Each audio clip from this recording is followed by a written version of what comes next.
Frontline is a presentation of the Documentary Consortium. Tonight on Frontline, the U.S. military is the most integrated institution in the country, and it runs the most intense race relations school in the world. The lady came out and said, they can go in, but you can't go, because I was a nigger, okay?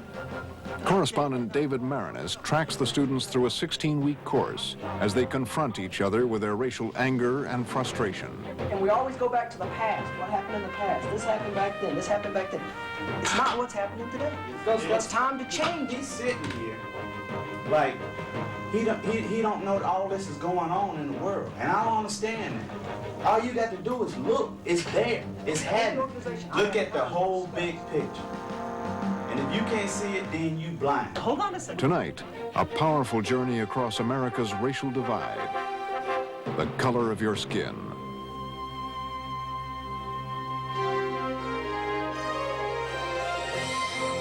With funding provided by the financial support of viewers like you and by the Corporation for Public Broadcasting. This is Frontline.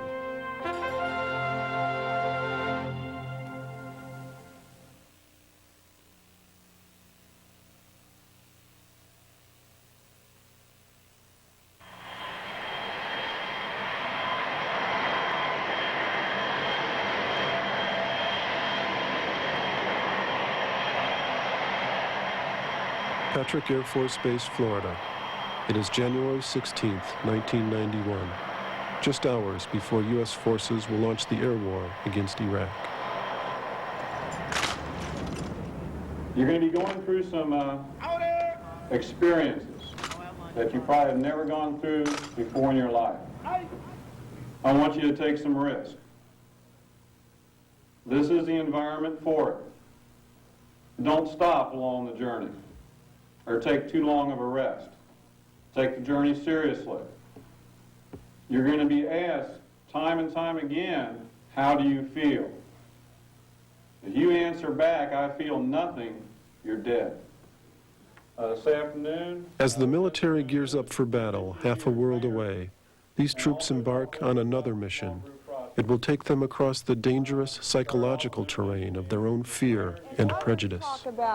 When we look at discrimination, when it deals with people that are in that out group, then that's the kind of discrimination that's very painful. That's that part that keeps racism working all the time. And it's not Another semester begins at the leading race relations school in the United States. It's called DEOMIE, the Defense Equal Opportunity Management Institute. Come up with some stats. For 20 years, this school has trained officers and enlisted men and women to become equal opportunity advisors. They are frontline troops in a struggle against discrimination. It is a struggle the military has not yet won, but is waging more diligently than any other institution in our society. Issues and problems. You focus in on the system. I think we've made a lot of progress in the military as an institution over the last 20 years. I think part of that comes from the fact that we have a more captive audience in the military, and I think we can do things that are more directive in nature. Lieutenant Colonel Mickey Collins is the director of academics at DEOMIE, and he was one of its first students. I do think that we have come a long way, much faster than our counterparts in the corporate world or in civilian society in general. How do you explain that? Well, I think some people back in the early 70s made a commitment to try to bring equal opportunity into the military as a way of life. That commitment was born out of necessity, desperation really, out of the war in Vietnam. Hold up. Hey, sir! Well, cover from For the first time in Vietnam, all black and white soldiers went to battle side by side in fully integrated units. But as the war began to sour and racial tensions exploded back home, black and white troops turned on each other in a bloody internal war. What the hell you waiting for? Okay, on the right flank, move. Report tonight that a fight involving black and white sailors broke out yesterday aboard the aircraft carrier Kitty Hawk stationed One of the worst racial disorders ever to take place on a military base in this country happened last night at Travis Air Force Base north of San Francisco. In the States, training camps and air bases exploded in violent protest as black troops reacted to generations of unequal treatment.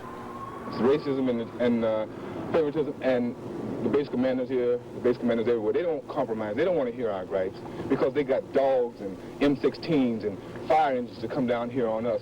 I think what they should have done was when it all started the weekend, they should have called them in and wiped them out then. The sides are clearly drawn, and both expect more trouble. Military police at Travis remain in full combat gear. Bob Flick, NBC News, reporting. In September 1971, the Department of Defense opened its own Race Relations Institute. Gene Johnson, a retired Air Force Chief Master Sergeant, was one of the original instructors. The mission then was to put out the fire. It was then, we came in because the riots were going. It was to teach race relation education and to contain the riots so that we would have all of the people working together for the mission itself. And the mission was to be able to fly planes, or for the ships to move, tanks to go, and those kinds of things. And they still maintain their culture. More than 11,000 troops have trained at DEOMIE over the years. Really like the course is expanded to include all forms of discrimination, including gender. But the military's most difficult task today, as it was 2 decades ago, is trying to bridge the gulf between white and black. What do you say about that? Race remains the most painful divide in American life. The reminders are everywhere, from police brutality in the streets of Los Angeles to bitter fights over quotas and affirmative action in the halls of Congress. 3 years ago, I set out to see if there was any place in America where whites and blacks were dealing with each other honestly and on equal terms. Most often, I found the racial dialogue played out in different rooms, blacks in one, whites in another, talking mostly to themselves. And then I discovered this school. Here, finally, I found a place where blacks and whites sit together, listening to one another in the same room. It's not negative to me. It depends on the way you look at it. Okay. I feel confused. Each day at DEOMIE, small interracial groups meet for several hours to discuss issues that nobody wants to talk about. For 3 months, in a room called the Fishbowl, we watched one of these groups, Group 1, 7 whites, 6 blacks, 2 Filipinos. I don't think it'll ever repeat itself, but smaller mistakes that we all Some make. volunteered for this course. Others got orders to attend.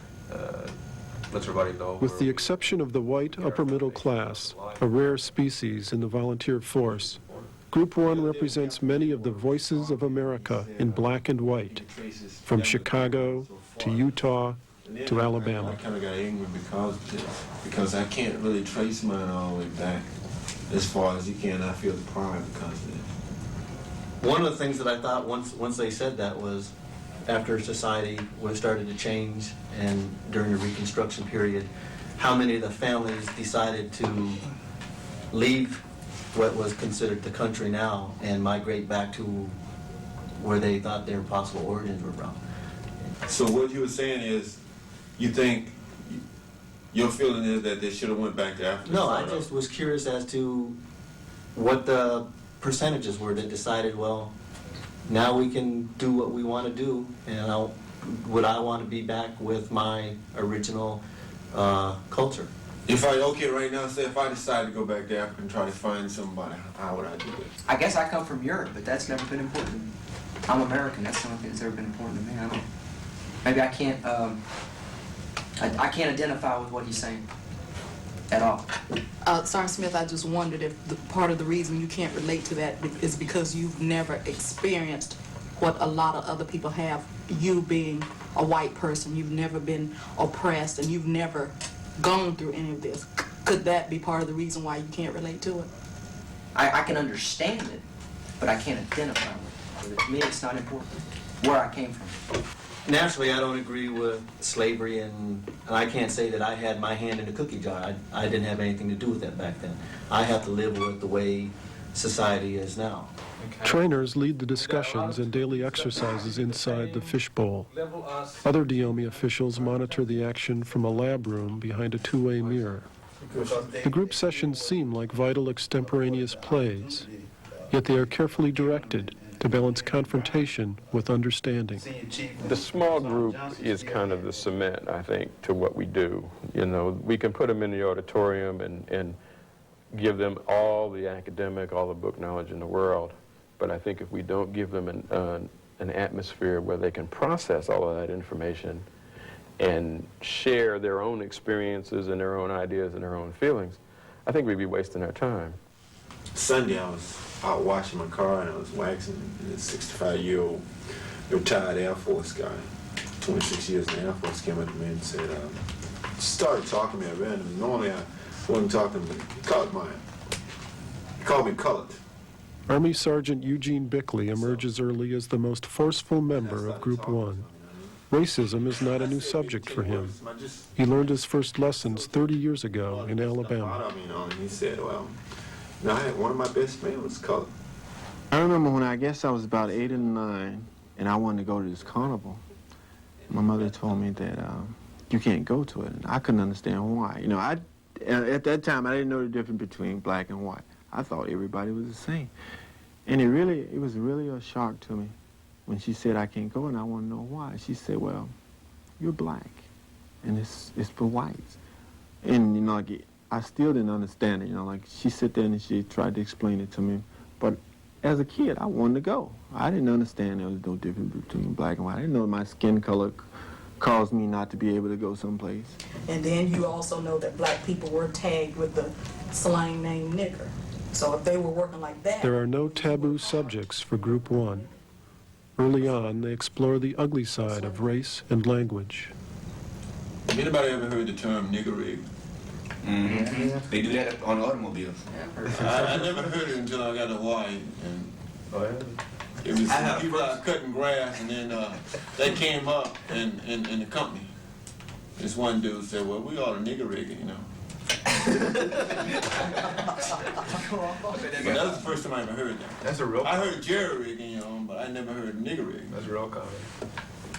Take clothes, hang a wire, tying up the muffler. Yeah, that's what he was doing. He had a lawnmower. He was going to tie up the, one of the screws came out, and so he was going to... You ever had Brazil nuts? Nigger toes. Nigger toes. Oh, nigger heels. In college, so I went to military college, talk about, this guy was from Savannah, he says, when y'all tie y'all's ties, you know, don't tie those big nigger knots on your ties. Right. And he wasn't thinking about what he was saying because he said it all the time. And there was, you know, we had about 10% black, so... That didn't go too well. It didn't go too well. Well, that, you know, something else, I talked to my daughter on the telephone, and she said, I miss you so much. And I said, why? She said, because Granny, you keep putting nigger plaits in my hair. 7. You putting what? Nigger plaits. What's that? That's Braids. cornrows, eh? Like cornrows. Like Cornrows? No, it's not cornrows. They like cornrows. Braids. A cornrow is flat to your head. They stick out? It could, but you can tuck it under it, you know. And what's it called, a plait? A plait. It was all right for me to say it or her to say it, but if he said it or he said it, it was a fight. I think Richard Pryor stopped using it. He used to use it constantly, all the time, throughout his act. And when he made his trip to Africa, he stopped using it. Because he learned a little bit more about himself. And he stopped using it. Because he doesn't accept the term anymore. And I think that's got a lot to do with it as far as I'm concerned. Because it's got a lot to do with the fact that I don't use it. And I don't like to be around people that use it. I don't care who they are. During the last 5 years, Klan membership has nearly doubled. There are now an estimated 10,000 active Klan members in 22 states. And I looked at it and I was like real amazed. Tell me what you see right there, Professor Anderson. Whites. Well, are they white what? White males. Well, until you get down here, it's all white male. Okay, this is the Department of Defense. Itself in the voyage. So as we look at it in the eyes from the book, The White Man's Burden, it states in that I'm giving them something that they have not learned for years. That's been distorted in a history book. I'm giving them research.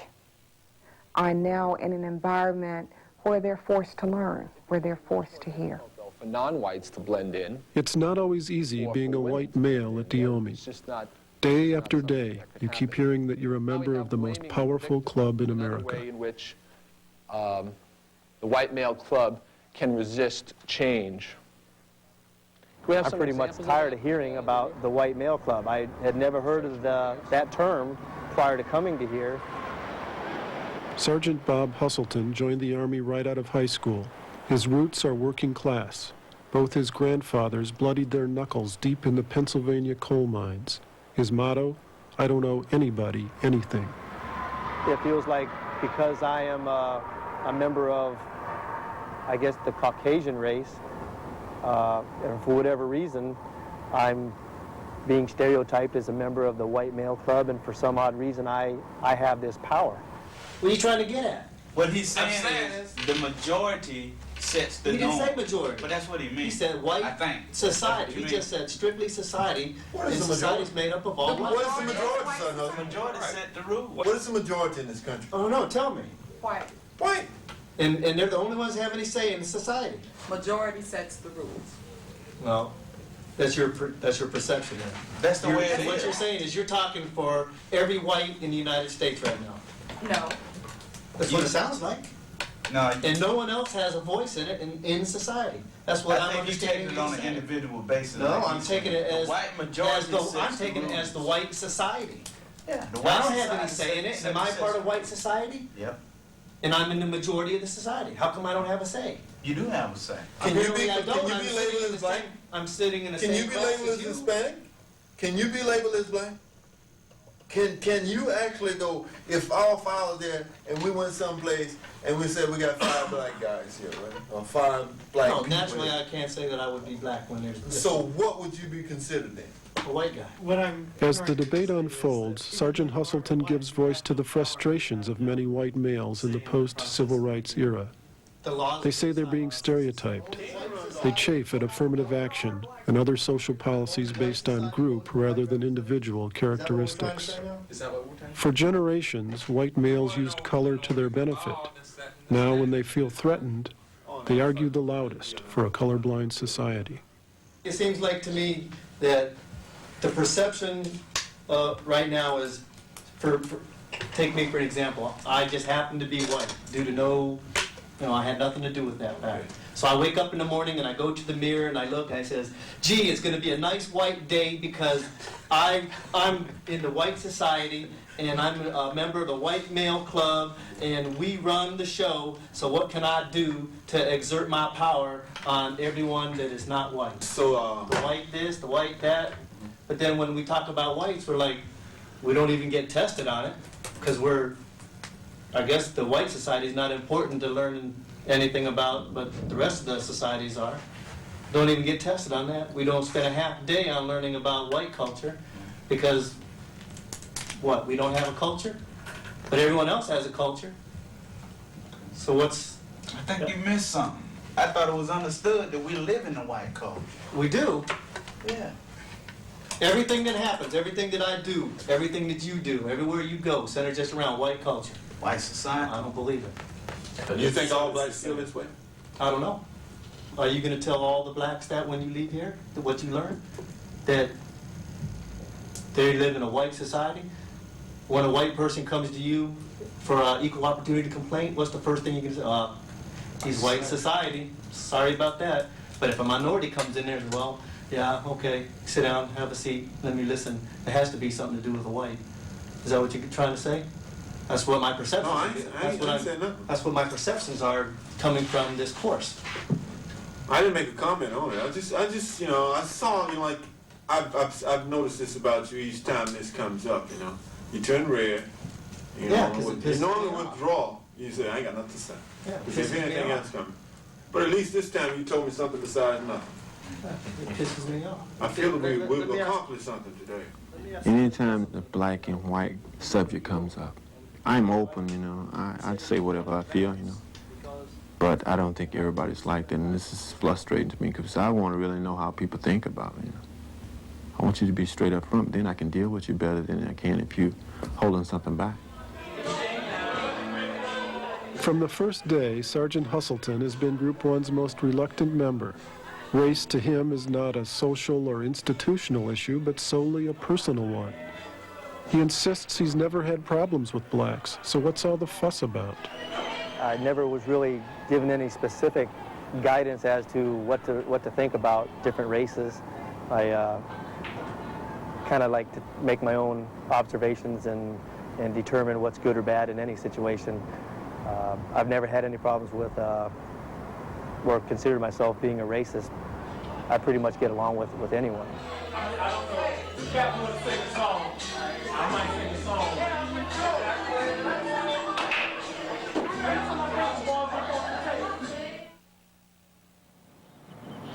And defend with equal vigor the right to burn the flag as the right to wave it.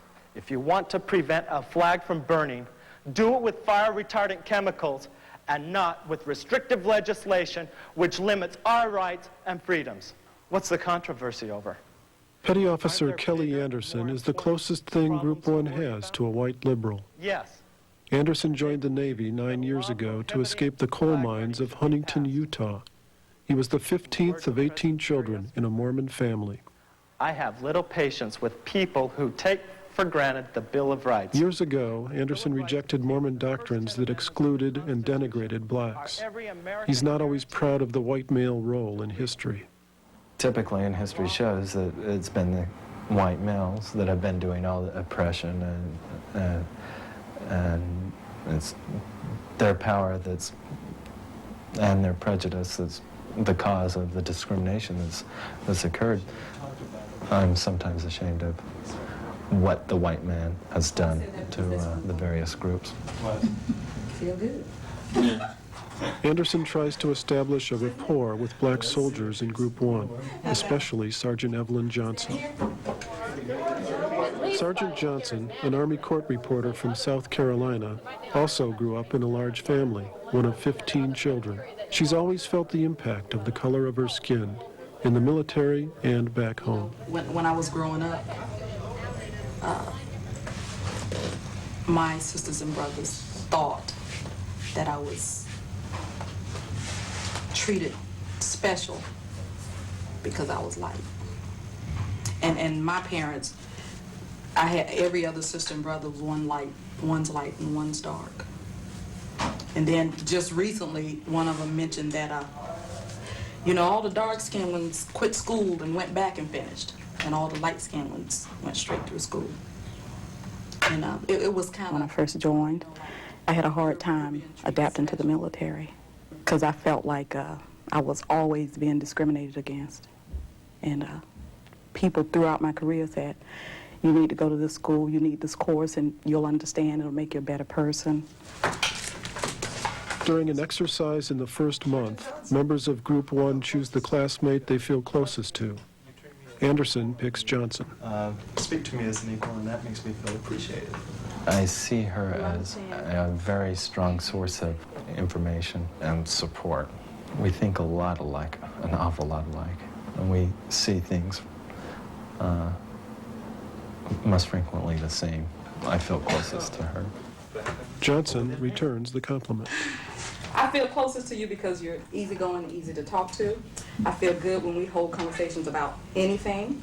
I feel that you appreciate me as a person. I feel comfortable. I feel respected because you're honest and candid. Boy, that's lovely. It's not just what happens in group that sets this school apart. How many other places in America do you see whites and blacks study together, relax together, and draw one another out, in settings where their cultures are shared and they meet as equals? I think people really get a good idea of how the cultures relate to each other and what the concerns of people that are different from them are.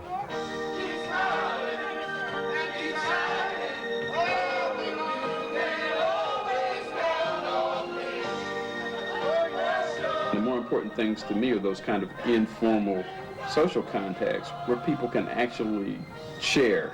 We don't do it socially in society in general. We do it more in the military, but we don't do it anywhere near as much as we should.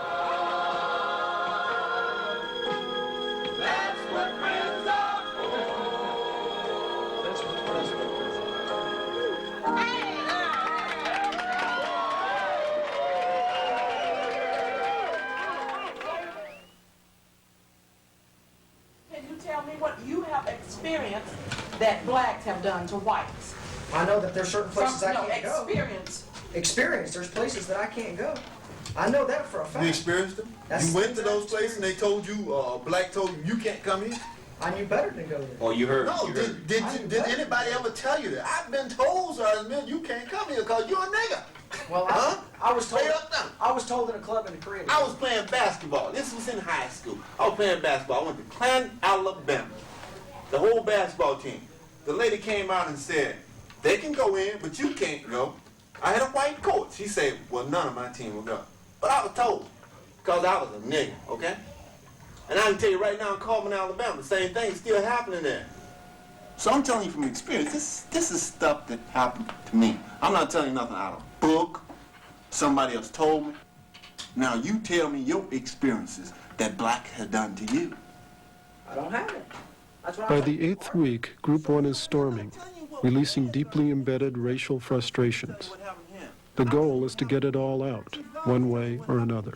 Has blacks ever There are some people that dump it all. You know, all that baggage they've been carrying around for their entire life, their whole experience, they get to the point where they feel comfortable and they just dump it. And then they're through with it, and it's like a big burden being lifted off their shoulders. Some of them, they drop it out in little bits. It's always what white did to black. That's Do you it. have a guilty conscience about it? No, I don't. But that's all I hear. Whites did this to blacks. Could it be that's all you choose to hear? Because other things are coming out in here. Let's talk organizations. We always talk about KKK, Aryan Nation, whatever. But aren't there black organizations that discriminate against whites? Are they out there? Do they exist? Why don't we ever learn about those? Have we ever learned about them? I've heard them mentioned once. One black organization mentioned once since I've been here. I counted. What black organization? They talked about Farrakhan and his group. That's the only organization I have heard discussed that is... Sergeant Glenn Smith has now become much more active in Group 1. Smith grew up in the Deep South with negative feelings about blacks. I probably had the obvious, the obvious stereotypes that people have. All blacks are lazy. All blacks, they don't work. They're all on welfare. They're all single mother families. And I'm sure I got a lot of it from TV. TV depicted, as I was growing up, as I remember it, TV depicted black people as being sort of ignorant and lazy. Sergeant Smith, did I not tell you I was a racist? Well, I had the stereotypes about white. Did I not tell you that? But you never told me what your stereotype was about blacks. Sergeant Huston, that's what I wanted to hear. I believe we have. I believe we've put them out on the floor. I regret the fact that I didn't have to tell you up there what my stereotypes was and what I call whites. But I can tell you that. I'm man enough to tell you because I did. Well, I believe But you never told me what you said. I believe I said something. You told me the other day, you was close to me the other day when we sat over and you said, you call a black a nigger and your parents whooped you about it. But you never said it. You never said that in the class. You never said that you had said nigger. You never told me that until we got over there. I don't know whether it was the group environment that bothered you. Now, I felt that, at least we had got some camaraderie that you could tell me that you felt comfortable with me. But when we were in group, you never told me that. And I feel deprived. Group 1's search for common ground succumbs to a scramble for safe footing. And the debate now turns on fundamentally different perceptions of reality. One side looks to yesterday, history. The other points to today and progress. Exactly. And we always go back to the past. What happened in the past? This happened back then. This happened back then. It's not what's happening today. Yes, because it's time to change it. Because that's important. It's happened to today, Sergeant Smith. Well, I understand we can learn from history. I understand that. It's happening But it is changing right now. We can talk change. We can talk change. I welcome change. I welcome change. And we can talk change every day, but when I go back to Alabama, go home, or go northern Florida, or anywhere else, and I still see the same things, that hurts. It's a deep, deep feeling, and I can't come back in here. I come back here, and we talk about this thing, and well, I don't want to attack nobody, but you can use me. It's being said that it's not happening. It's changed. It ain't changed. Still happening. And if you think it's done changed, like I said a while ago, you need to go back and look again because it happened. But it's changing right now, and to say that the blacks are the only ones that are discriminated against is wrong. Nobody I'm never said I haven't said that the blacks were the only. You got to That's what I totally hear. about that, Smith. Nobody never said that. Whites, I haven't heard anything about blacks doing But this. see, this is another point now. Sergeant Vernon Stevens, a no-nonsense drill instructor, is Smith's counterpoint in Group 1. They're like bookends of perception on issues of race. School desegregation was a formative event in their teenage years. Stevens in Alabama, Smith in Florida. And sooner or later, I went to a school in Florida in the mid-70s. There was a lot of racial tension in the hallways. There was a lot of talk coming down the hallways, and incidents, small incidents of people in fights one way or the other. Black against white, white against black. We kind of acted violently at something, but you know, I think like I said, we were expected to be like that way. They didn't want us to come to their school. They're only going to tear it up or this, that, and the other anyway. And that's exactly what we did. We went in there, and as soon as something was said that ticked us off or whatever happened, you know, we fulfilled their prophecy. I found as I grew older that that's really not the way of making change. let's talk just the military. You don't think that there's been a change between now and 20 years from now? Somewhat.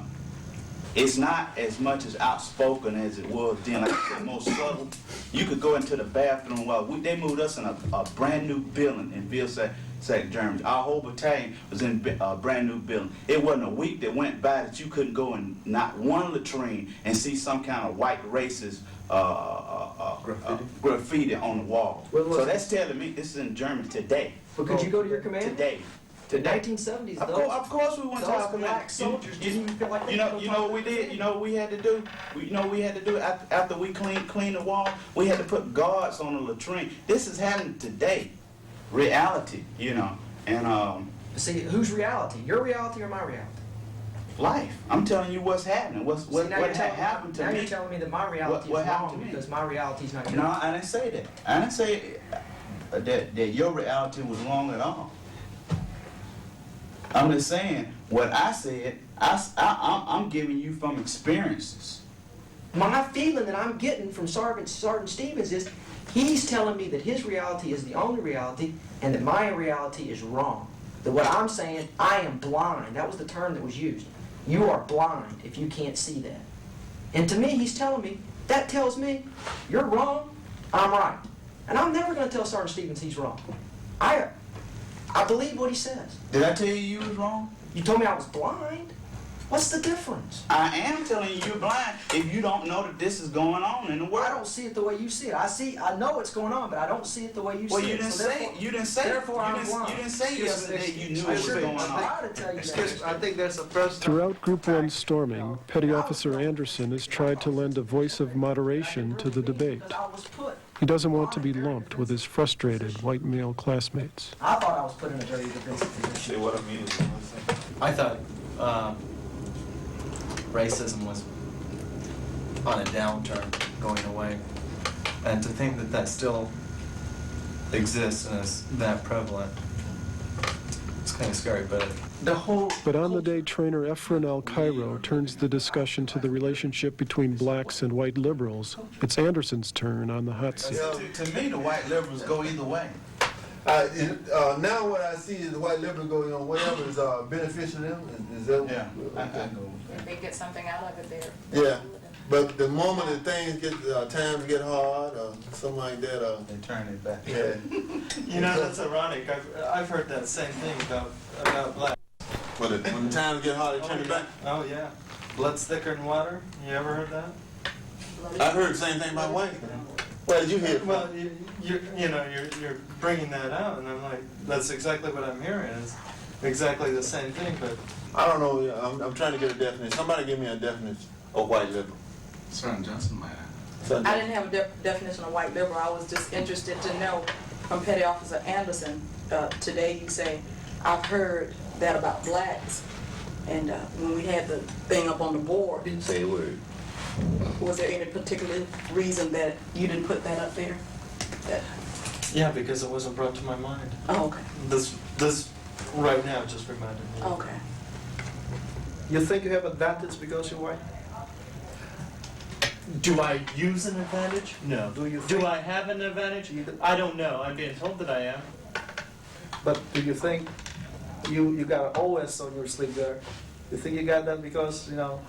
Because I'm white? No. How come me? What do we see? I cannot be, you know, an OS. That's why. Oh, so I'm lucky because I grew up in Utah. You have a good education. I'm lucky because I grew up in Utah.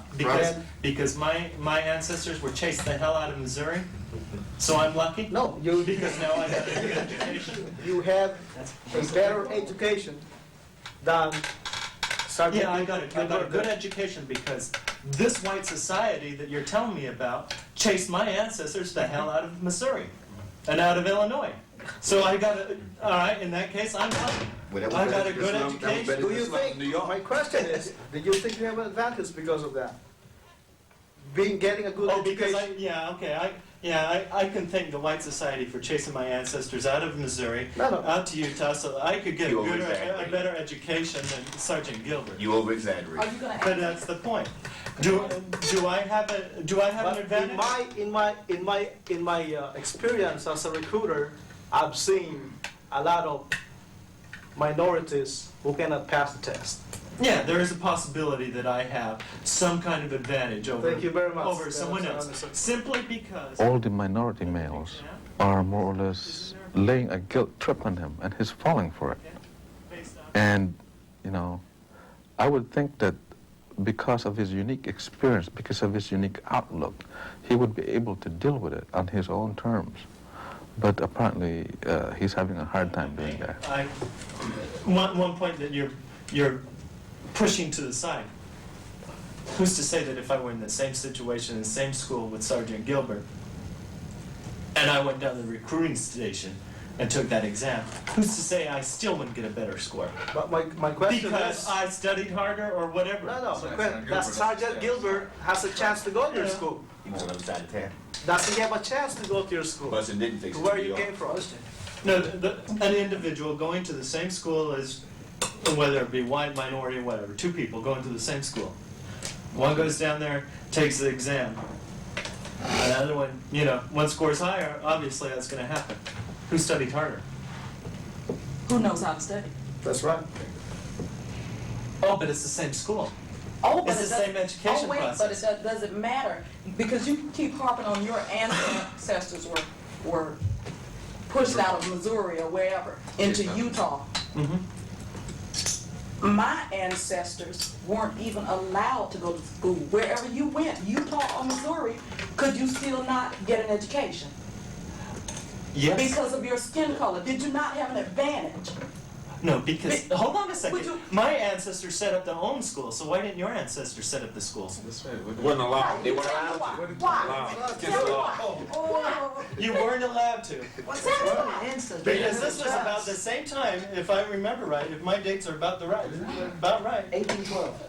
Yeah, that's when exactly. the Mormons were kicked out of 1812, and what happened in 1866? Anderson seems disoriented by the challenge from Group 1's minorities. He voices what had been a subconscious thought. We made it, why can't you? Johnson is stunned to suddenly see this other side of her white friend. No one else. Even though I can empathize with different cultures and races, right when it gets right down to it, I am white. I don't regret that at all. And we're not all exactly the same. The final scene plays out like a parable for the strained relations between blacks and some former white allies in America today. I need to tell you, Sergeant Johnson, the history, about the same time blacks were allowed to start being educated and getting educated, it's about the same time the Mormons started educating their own out in Utah. 2 years difference. Actually, only about 1 year difference by the time the first group got out to Utah and got settled. Okay. Is there a question for me, Sergeant Johnson? So that you know that. All right. I felt like Petty Officer Anderson had just left me. I felt like he left me stranded. You know, not because he was black or white or anything. But I said to myself, what do you expect? And when I stood up after the group was over, so I told Sergeant Bickley, I don't want you to tell me I told you so. Because, you know, he said, you know, I said, I really like Anderson, I trust him, and he said, okay, you haven't known him long enough. And I said, oh, no, I know, I'm a good judge of character. But when that happened, I just felt, ugh.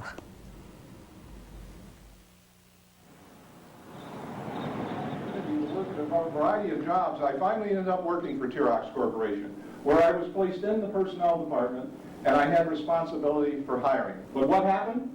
The government came down with this so-called affirmative action order, which told me as an individual that I have to hire a certain number of minorities and women to work in my organization. That turned me off. After more than 10 weeks of training at DEOMIE, the class should be ready to deal calmly with anyone. Then along comes guest speaker Ted Payne. No, I don't want the answer from you. Racism. Someone have a definition of that word. My thinking is, and I know you may be, quote, offended by this, but that's going to be a problem you'll have to deal with it. I find that most minorities get off on those issues, okay? And they do already, in a sense, have that kind of information. So I tend to listen to people who are more like myself.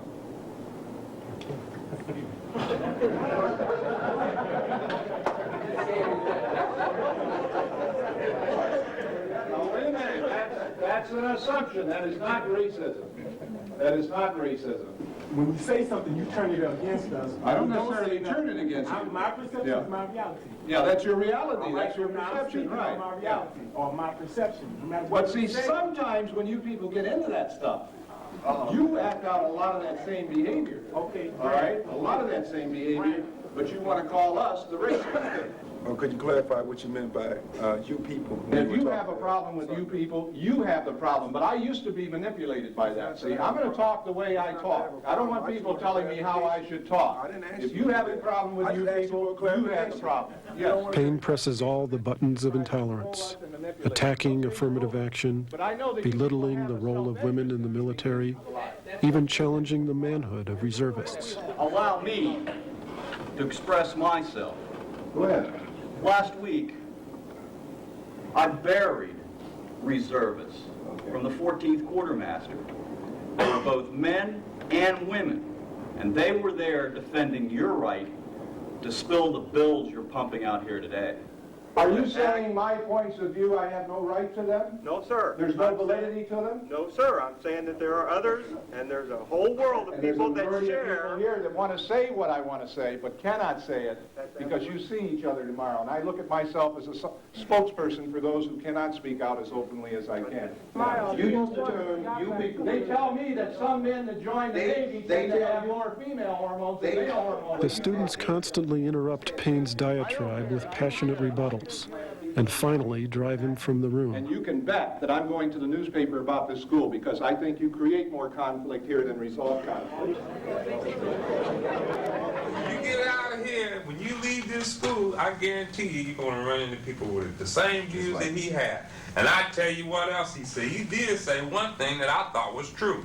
He said that there were people in there, just like him, that were intimidated by the fact that there were minorities, a lot of minorities in this school, in that auditorium, and they were afraid to express those views. Sergeant Hutchinson said something when we left the classroom, you know.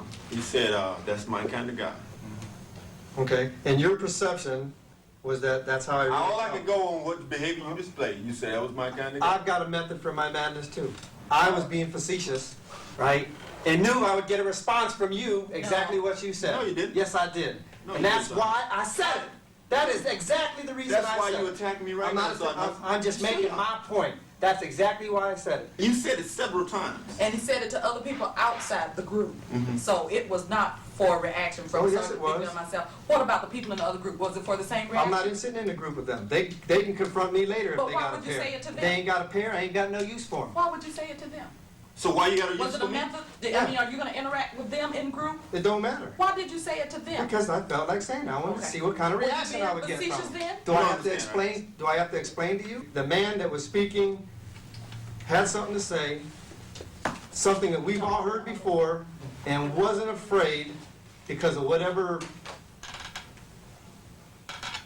because of how someone would feel or take it, he was not afraid to say what he wanted to say.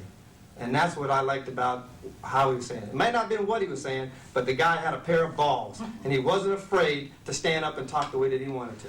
But as we go back through group processing, you never express That's some of these me, things. Sergeant Biggley. I don't have to live up to your expectations. You don't have to live up to my expectations. Okay. I tell you what I want you to know. I tell you what I want you to hear. Now, okay? Let's be just like I was talking to instructor. I think is just because Sergeant Hustleton wanted to listen to him doesn't necessarily mean he's agreeing. That's right, because I wanted Maybe he just wanted to listen to this bigot talk. I already told you that I didn't agree with everything that he said. But I agree that everything he said has already been stated. And it's everything that everyone in this class right now knows for a fact. But we're afraid to deal with the reality of it in society.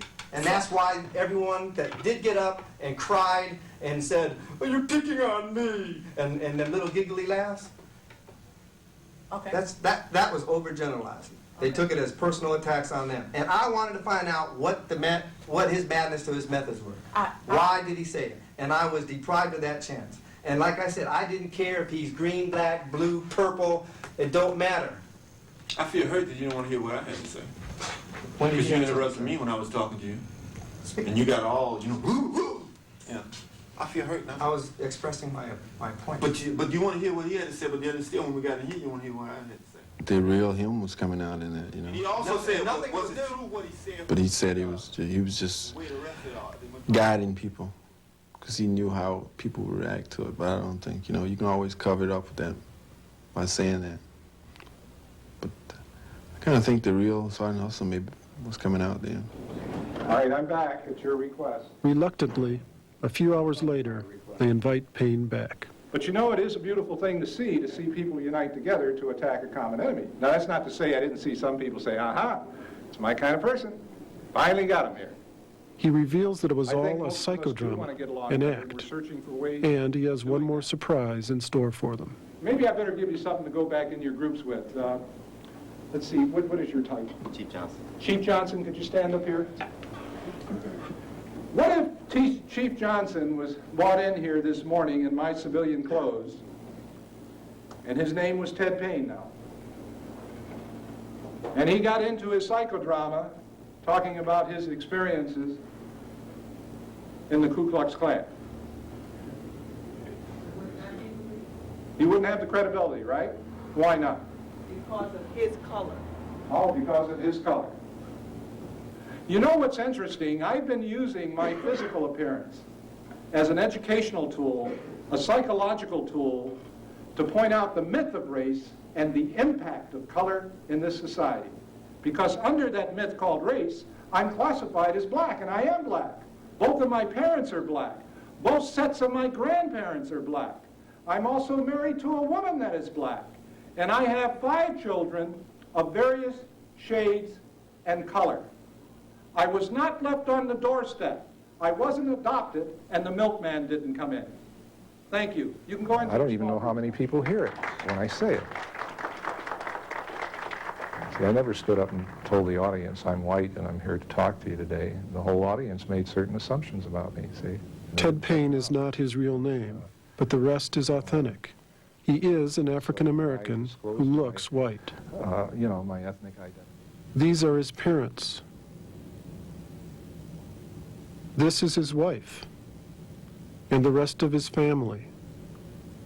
His life and career pose the ultimate question. Why do we care about the color of our skin? I always wonder what would happen if President Bush called the news conference and said, oh, by the way, I'm black. I wonder what the reaction from the country would be. Or better yet, what if we turned all the same color? We can do that. I tend to think that if we were able to do those things, turn to the same color, turn to the same gender, I wonder what issues we'd be dealing with today. What do you think? Well, somebody might stand up tomorrow and say, I'm 6'6", you're only 5'3", and we got to work on the issues of heightism in the society and its impact. It's part of being human, whoever we are. I don't know why we think or do that, do those kinds of things, but that's part of the reality of what we're about as human beings.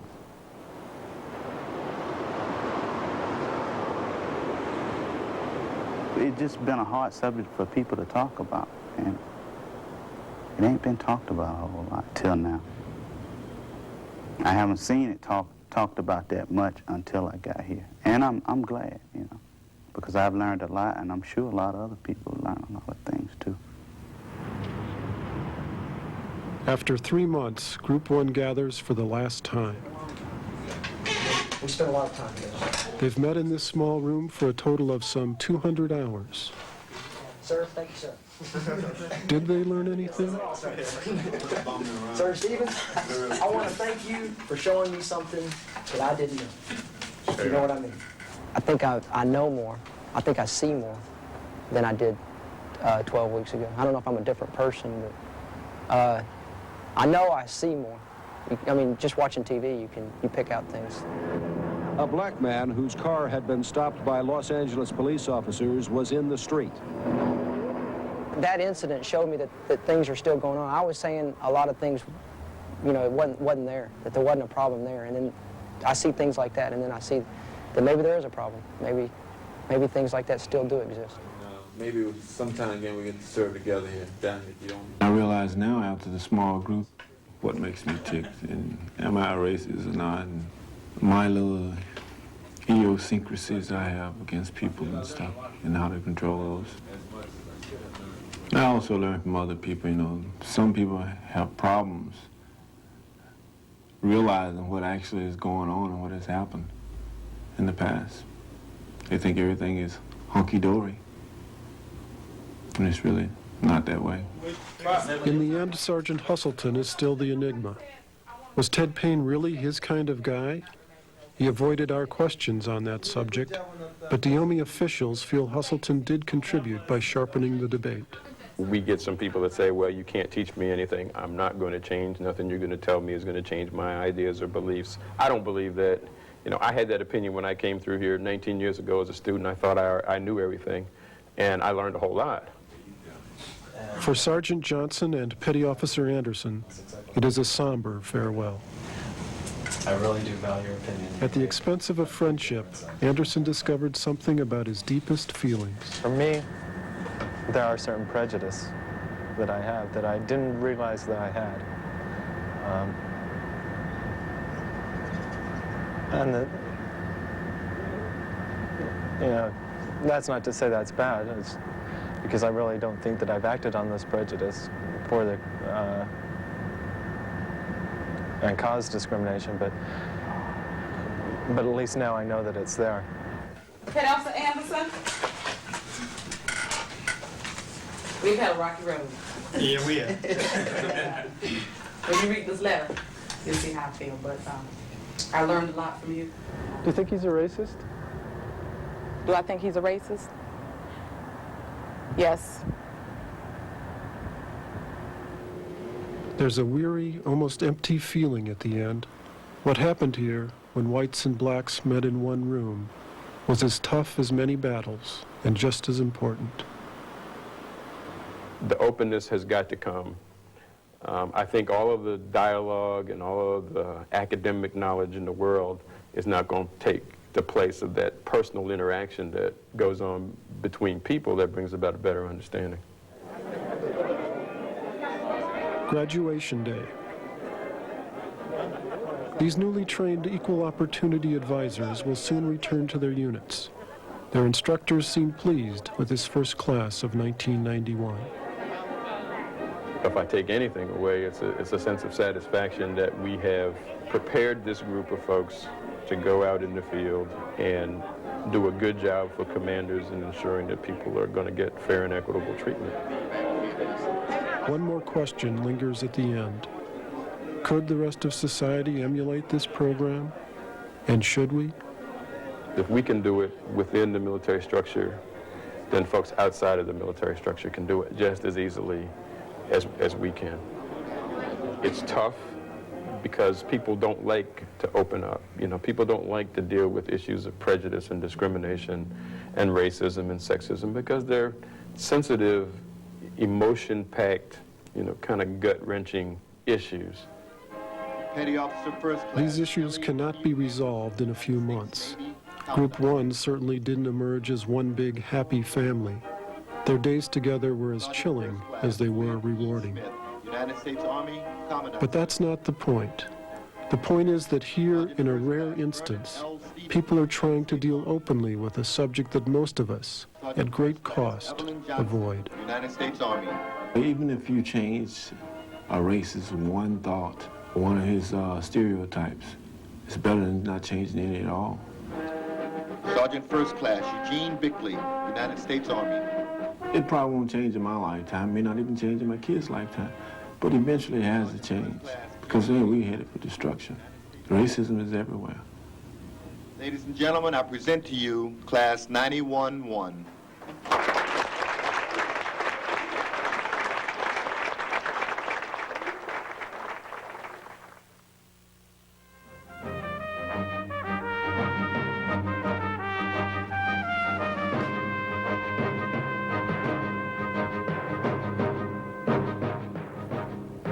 Stay tuned as POV presents the winner of the 1993 Jury Grand Prize at the Sundance Festival, Silver Lake Life, The View from Here, a poignant view of true love, commitment, and AIDS. That's next here on Channel 2.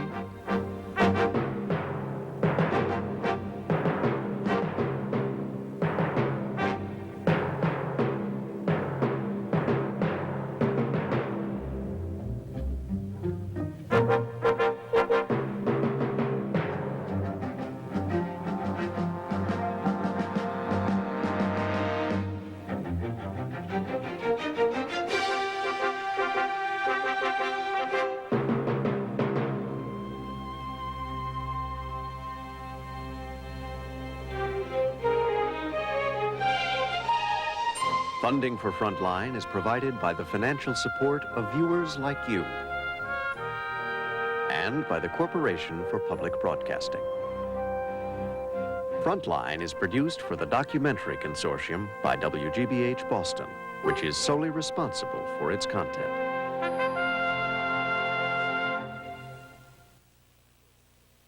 For video cassette information about this program, please call this toll-free number,